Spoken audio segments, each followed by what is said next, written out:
बंधु मैंने जदि आपण ओजन बढ़ाई अधिक खाऊं तेबे आपण निजर ओजन को आहुरी कम करुँच बंधु मैंने हाँ कारण आपणकर निजर डाइजेशन को ठीक न करी खाली खाद्य खाई चली से आपण पेट उपर ओभरलोड पड़ी थाए आपणकर डाइजेस्टिफाए बा हजम शक्ति दुर्बल होगा लगे एवं न्यूट्रिशन भल भाव अब्जर्व हो पारे ना एवं यह आपण पेट भीतर स्टोर हो बाहर को बाहरी जाए। आज मु आपण को आपण घरर एमिति 3टी जिनिस विषय कहबी जहाँ जदि आपण 45 दिन नियमित भाव व्यवहार करती आउ यह सठिक भाव में नेबे तेबे आपणकर नेचुरल भाव ओजन बढ़िबो एवं हेल्दी उपाय रे बढ़िबा को लागिबो। वीडियो को पूरा एवं ध्यान सह देखंतु कारण वीडियो शेष में मु आपण को 3टी लाइफस्टाइल रूल विषय कहबी जदि आपण यह फॉलो न करिवे तेबे एही खाद्य तो कौन कौनसी भी डाएट आपण शरीर रे काम करिवो नाही। तेणु वीडियो को पूरा देखंतु सबु कथा भल भाव में बुझी नियंतु जेमिति ओजन बढ़ाइबार कौनसी प्रॉब्लम न हो। वीडियो आगरू बढ़िबा पूर्वरु मोर आशा आपण माने आगकू मध्य एमिति भल पाइबा देबे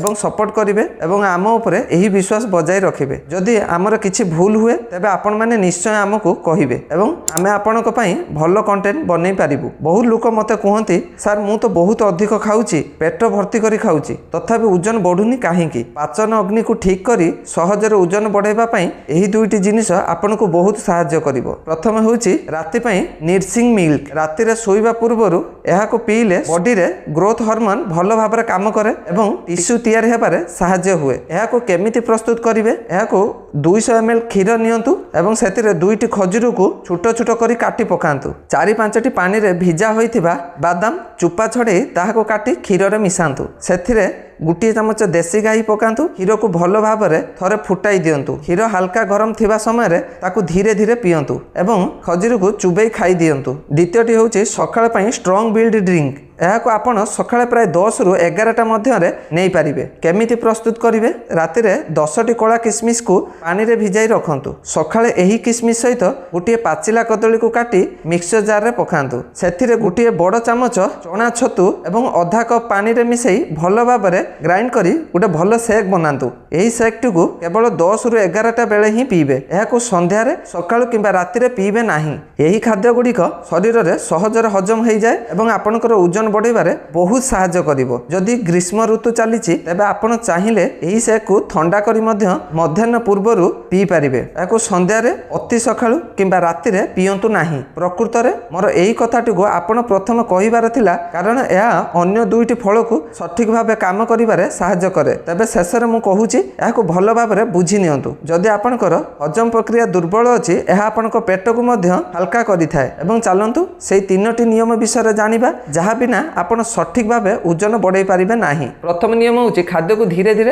एवं चुबाई करी खांतु एवं शांति रे बसी खांतु। फोन देखिबा खाइबा किंबा शीघ्र शीघ्र खाइबा द्वारा हजम शक्ति 50% पर्यंत दुर्बल हो जाए। पाचिला आपणक पार्टी रे लाळ खाद्य को हजम करिबारे सहाय्य करिथाए। तेणु आपण जेते अधिक चुबाई खाइबे पेट उपरे सेते कम चाप पड़िबो एवं आपणक बॉडी खाद्यर पोषक तत्व को भल भाबरे ग्रहण करि पारिबो। द्वितीय नियम होउची खाइबा समय पानी पियंतु नाही। खाद्य सहित पानी पीवा द्वारा हजम प्रक्रिया रे सहाय्य करिथिबा पाचक रस बा डाइजेस्टिव जूस पतला हो जाए। सब बेले खाइबार 30 मिनिट पर ही पानी पियंतु खाइबा मझिरे किंबा खाइबा परे पानी पियंतु नाही। नियम नंबर 3 हेउची राति 10टा सुधा सुई जिबा। बंधु माने एइटा एमिति एक कथा जहा को आमे सबुठारु अधिक अवहेला करिथाउ। आमे समस्त राति 11टा 12टा किंबा बेले बेले आमे राति 2टा जाय मध्य चाहू एवं भाबु जे आमे बहुत भलो काम करूछु किंतु प्रकृत रे आमे सबुठारु बड़ भूल करूछु। बंधु माने ओजन बढ़ाइबा पई शरीर रे ग्रोथ हार्मोन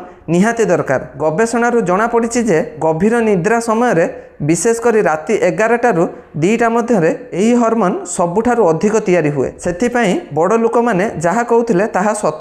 जदि आपण ठीक समय सुइबे तेबे शरीर रे ग्रोथ हार्मोन ठीक भाबे बाहरिबो। एहा द्वारा आपनक बॉडी रे सुधार आसीबो मांसपेशी गठन हेबो एवं आपनक हेल्थ रो उचित विकास हेबो सब किछि भल रे चलिबो। तेनु राति रे ठीक समय सुइबा एवं सकाळु शीघ्र उठिबा अभ्यास करंतु। बंधु माने ओजन बढ़े ଖାଇବା କୌଣସି ବଡ଼ ରକେଟ୍ ସାଇନ୍ସ ନୁହେଁ। ଯଦି ଆପଣ ସଠିକ୍ ଜିନିଷ ସଠିକ୍ ସମୟ ଏବଂ ସଠିକ୍ ଉପାୟ ଖାଉଛନ୍ତି ତେବେ ଆପଣ ଓଜନ ନିଶ୍ଚୟ ବଢ଼ିବ ଏବଂ ସ୍ୱାସ୍ଥ୍ୟ ଉପରେ ମଧ୍ୟ କୌଣସି ଖରାପ ପ୍ରଭାବ ପଡ଼ିବ ନାହିଁ। ଆପଣଙ୍କ ପାଖାପାଖି ଯେଉଁମାନେ ପତଳା ପାଇଁ ଚିନ୍ତିତ ଅଛନ୍ତି ସେମାନଙ୍କୁ ଏହି ଭିଡ଼ିଓ ନିଶ୍ଚୟ ଦେଖାନ୍ତୁ ଏବଂ ସେୟାର କରନ୍ତୁ। ଯଦି ଭିଡ଼ିଓଟି ଆପଣଙ୍କୁ ପସନ୍ଦ ଆସିଲା କିମ୍ବା ଆପଣ ଏହି ଭିଡ଼ିଓରୁ କିଛି ନୂଆ ଶିଖିବାକୁ ପାଇଲେ ତେବେ ଭିଡ଼ିଓଟିକୁ ଲାଇକ୍ କରନ୍ତୁ, ଚ୍ୟାନେଲଟିକୁ ସବସ୍କ୍ରାଇବ୍ କରନ୍ତୁ ଏବଂ ଆପଣଙ୍କ ଅନ୍ୟ ବନ୍ଧୁମାନଙ୍କ ସହିତ ସେୟାର କରନ୍ତୁ ଏବଂ ପାଖରେ ଥିବା ବେଲ୍ ଆଇକନ୍କୁ ମଧ୍ୟ ଦବାଇ ରଖନ୍ତୁ, ଯାହାଦ୍ୱାରା ଆପଣ ଆମ ଚ୍ୟାନେଲର ପ୍ରଥମ ଭିଡ଼ିଓ ଆପଣ ଦେଖିପାରିବେ। ତ ଆଉ ଗୋଟେ ଭିଡ଼ିଓରେ ଦେଖା ହେବା ପର୍ଯ୍ୟନ୍ତ ନିଜର ଯତ୍ନ ନିଅନ୍ତୁ। ରହିଲି, ଜୟ ଜଗନ୍ନାଥ।